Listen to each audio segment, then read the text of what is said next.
Assalamualaikum warahmatullahi wabarakatuh. Siapakah sebenarnya Luqman Al-Hakim sebenarnya yang namanya tercatat dalam Al-Quran? Apakah dia seorang nabi atau rasul?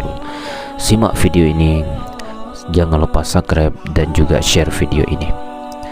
Luqman Al-Hakim, sosok yang namanya tercatat dalam Al-Quran, tepatnya pada surat Al-Luqman, merupakan surat yang ke-31 dalam urutan mushaf Al-Quran, terdiri dari 34 ayat.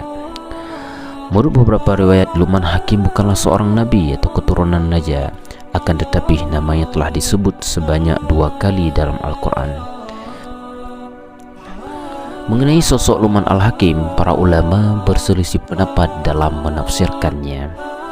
Berdasarkan pendapat mayoritas ulama, Luqman Al-Hakim bukanlah seorang nabi ataupun rasul, melainkan hanyalah seorang hamba yang saleh dan ahli hikmah.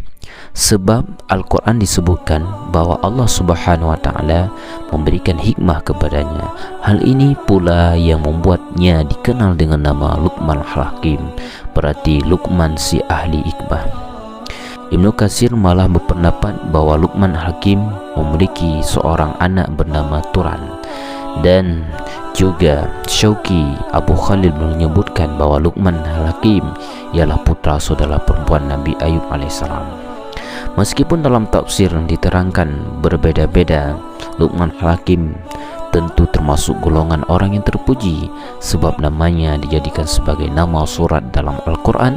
Allah Subhanahu wa Ta'ala bahkan memujinya sebab nasihat-nasihat yang diberikan kepada anaknya.